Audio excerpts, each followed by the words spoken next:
Og þá komið að síðasta dagskrá og bæjarstjóri Ásthildur Sturludóttir fer yfir sína skýrslu.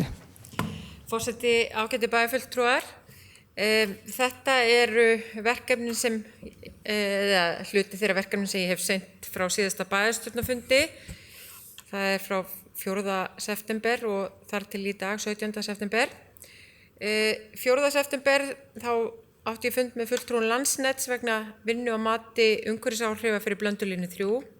Annan fund sátu einnig Guðmundur Baldur Guðmundsson, Halla Björk Reynisdóttir og Hilda Jana Gísladóttir. Sama dag þá fór ég í afmælisveislu leikskólans Tröllaborga en hann 15 ára nú í ár. 7. september sat ég auka landsþing Sambands íslenskra sveitarfélaga í Reykjavík.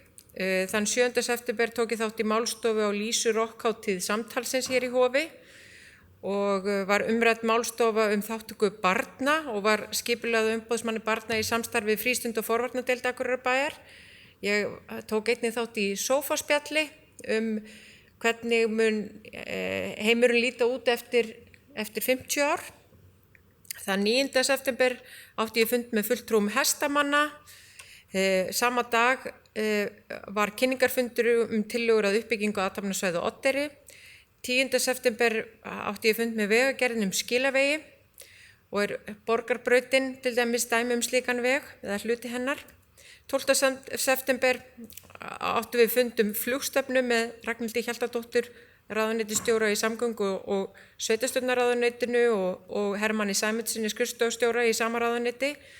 Og fundin sátu einnig bæjarfulltrúar Guðmundur Baldur Guðmundsson, Gunnar Gíslason, Þórhallur Jónsson og Eva Hrund Einarsdóttir. Aðrir bæjarfulltrúar boðuðu forföll. 12. september flutti ég ávarp í móttöku í listasafninu í tengslum við ráðstefnuna Opportunities and Challenges for Future Regional Development sem haldin var í Háskólanum á Akureyri á vegum samgöngu- og sveitarstjórnarráðuneytisins, Byggðastofnunar og Nordregio. Þann 13. september áttu við fund með Pétri Magnússyni formanni samtaka fyrirtækja í velferðarþjónustu og Eybjörgu Magnúsdóttur framkvæmdastjóra samtakana ásamt rekstrarráði öldrunarheimila Akureyrar og framkvæmdastjóra. Þann sama dag var B-álma Glerárskóla opnuð á ný eftir miklar endurbætur sem ákaflega gleðilegt og skemmtilegt hversu vel hefur tekist þar til.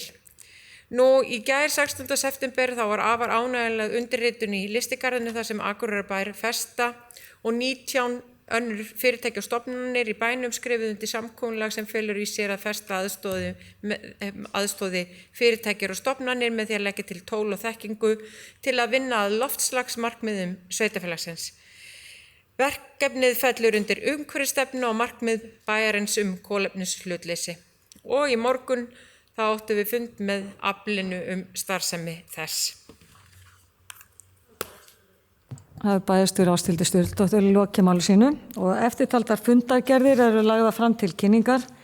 Afgreiðslufundur byggingafulltrúa 7. og 12. september, bæjarráð 5. og 12. september, frístundaráð 11. september, fræðsluráð 2. september, skipulagsráð 11. september, stjórn Akureyrar 12. september, umhverfis- og mannvirkjaráð 30. ágúst og 7. september, velferðar 4. september og allar þessar fundargerðir má nálgast á vef bæjarins. Og þá segi ég fundi slitið 5 mínútur yfir 6.